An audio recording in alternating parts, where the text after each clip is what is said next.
दोस्तों स्वागत है आपका साइंस क्लियर क्लासेस पर। और जो यूपीएचएससी का री एग्ज़ाम होने वाला है उसके लिए आज हमने 30 क्वेश्चंस आपके लिए क्लासेस स्टार्ट की हैं।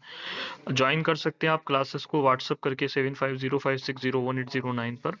और DSSB teaching exam, CTET, NEET, NET जितने भी एग्जाम्स हैं उन सब के लिए आप हमारे चैनल को ज्वाइन कर सकते हैं। तो जो पहली बार विजिट कर रहे हो ये सब्सक्राइब करें, शेयर करें। तो आपका टाइम बिना खर्च के शुरू करते हैं आज की क्लास। तो जो है स्टार्ट करते हैं, जुड़ जाएगी सारे लोग। सब्सक्राइब करें ऑल कॉम्पिटिटिव एग्जाम के लिए, UP home guard, UPSI, CTET, UGC net under teaching exam. ठीक है, तो सबसे पहला प्रश्न है आपकी स्क्रीन पर, भारत संविधान का कौन सा प्रावधान आयरलैंड के संविधान से लिया गया है? ए है मौलिक अधिकार, बी न्यायिक प्रवर्तन, राज्य के नीति निदेशक तत्व, और डी है संसदीय प्रणाली। तो भारतीय संविधान का कौन सा प्रावधान हमने आयरलैंड के संविधान से लिया है? तो हमने आयरलैंड के संविधान से जो प्रावधान लिया है वो आपका प्रावधान हैगा आपका राज्य के नीति निदेशक तत्व। ऑप्शन सी जो है यहाँ पे राइट होगा। राज्य के नीति निदेशक तत्व हमने यहाँ से नहीं लिए हैं। उसके बाद अगला क्वेश्चन है,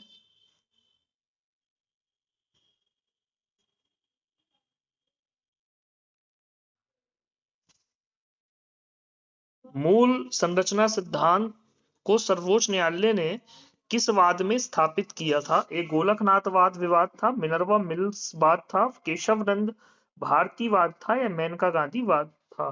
तो ये था आपका केशवानंद भारतीवाद था ये। ठीक है, इस केस में ही जो है मूल संरचना को, बेसिक स्ट्रक्चर डॉक्ट्राइन को जो है सर्वोच्च अदालत ने स्थापित किया। और राइट ऑप्शन है इसका भी सी। लोकसभा अध्यक्ष को हटाने का प्रस्ताव किस प्रकार के बहुमत से पारित होता है? ए साधारण बहुमत, बी पूर्ण बहुमत, सी विशेष बहुमत, और डी है आपका प्रभावी बहुमत। तो सही आंसर होगा इसका साधारण बहुमत। लोकसभा अध्यक्ष को हटाने के लिए आप साधारण बहुमत का भी इस्तेमाल कर सकते हैं। ए वाला ऑप्शन इसका सही होगा। अगला प्रश्न है, राज्यसभा को स्थायी सदन क्यों कहा जाता है? इसके सदस्य आजीवन होते हैं, इसका कभी विघटन नहीं होता, इसमें राष्ट्रपति द्वारा नामित सदस्य होते हैं, इसके अधिकार अधिक होते हैं। बताइए, तो बताइए इसका उत्तर क्या हो जाएगा? इसका उत्तर हो जाएगा इसका कभी विघटन नहीं होता है। चौथे का जो आंसर हो जाएगा वो हो जाएगा इसका कभी विघटन नहीं होता है। कभी भी इसका जो है विघटन नहीं होता है, इसलिए बी ऑप्शन इसका सही होगा। अगला प्रश्न बढ़ेंगे, राष्ट्रपति शासन का संबंध किस अनुच्छेद से है? ए अनुच्छेद 352, बी अनुच्छेद 356, सी अनुच्छेद 360, डी अनुच्छेद 368। तो ये है अनुच्छेद आपका 356। सही आंसर हैगा बी। 1857 के विद्रोह को भारत का प्रथम स्वतंत्रता संग्राम किसने कहा? A Jawaharlal Nehru, B R C Majumdar ने, सी वी डी सावरकर ने, या फिर जो हैगा एस एन सेन ने कहा था? तो ये कहा था वी डी सावरकर ने। किसने कहा था? वी डी सावरकर ने कहा था। 1857 को विद्रोह को भारत का प्रथम स्वतंत्रता संग्राम वी डी सावरकर ने कहा था। अगला क्वेश्चन लेंगे, पंचायती राज व्यवस्था किस संवैधानिक संशोधन से संबंधित है? ए 42वां, बी 44वां, सी 73वां, और डी जो है 86वां है। तो ये जो संशोधन है ये आपका हैगा 73वां संशोधन से ये लिया गया है। और राजस्थान से इसे, नागौर एक वहां का जिला था, उससे इसे लागू किया गया था। अगला प्रश्न, कैबिनेट मिशन योजना 1946 का मुख्य उद्देश्य क्या था? ए सांप्रदायिक पुरस्कार लागू करना, बी भारत का विभाजन करना, सी अंतरिम सरकार बनाना, और डी जो था भारत की एकता बनाए रखना। तो इसका सही आंसर था भारत की एकता को बनाए रखना। आंसर हो जाएगा डी वाला ऑप्शन इसका सही है, भारत की एकता को बनाए रखना। अगला प्रश्न है, पश्चिमी घाट को यूनेस्को विश्व धरोहर स्थल क्यों घोषित किया गया? एक, खनिज संसाधनों के कारण, बी जैव विविधता हॉटस्पॉट होने के कारण, सी मानसून नियंत्रण के कारण, डी पर्यटन विकास के कारण। तो सही ऑप्शन होगा मानसून, वो सॉरी जैव विविधता हॉटस्पॉट होने के कारण। ऑप्शन जो बी है वो आपका सही होगा। अगला प्रश्न है, महात्मा गांधी ने किस आंदोलन को अपने निर्णय से वापस लिया था? ए सविनय अवज्ञा आंदोलन, बी असहयोग आंदोलन, बी भारत छोड़ो आंदोलन और डी जो था खिलाफत आंदोलन।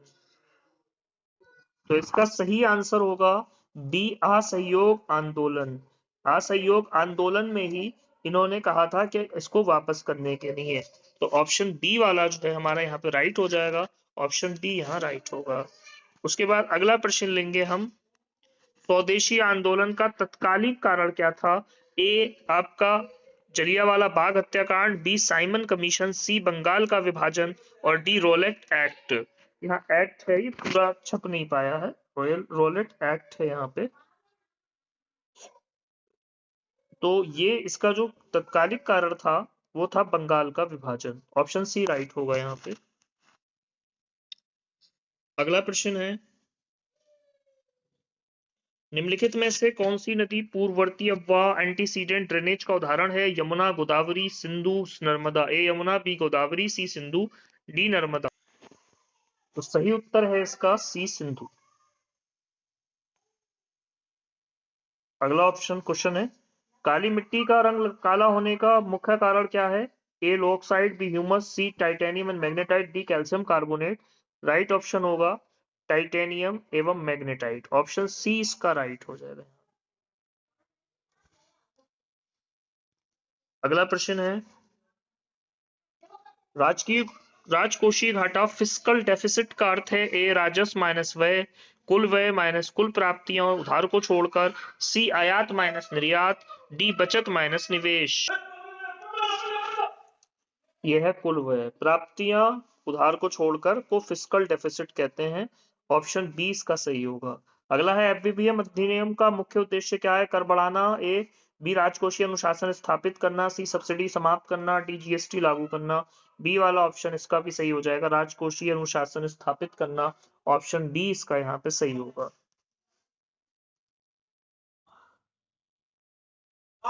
अगला प्रश्न है, भारत में योजना आयोग को किस वर्ष स्थापित किया गया?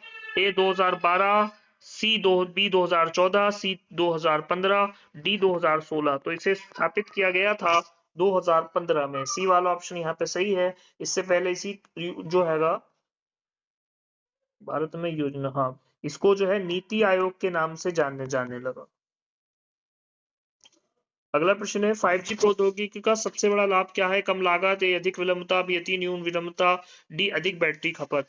तो 5G से हमें क्या फायदा होता है? अति न्यून विलंबता होती है, हम विलंबता जो है कम हो जाती है। अगला प्रश्न है, सब्सक्राइब करें साइंस क्लियर क्लासेस को व्हाट्सएप फॉर पेड बैचेस के लिए 7505601809 पर।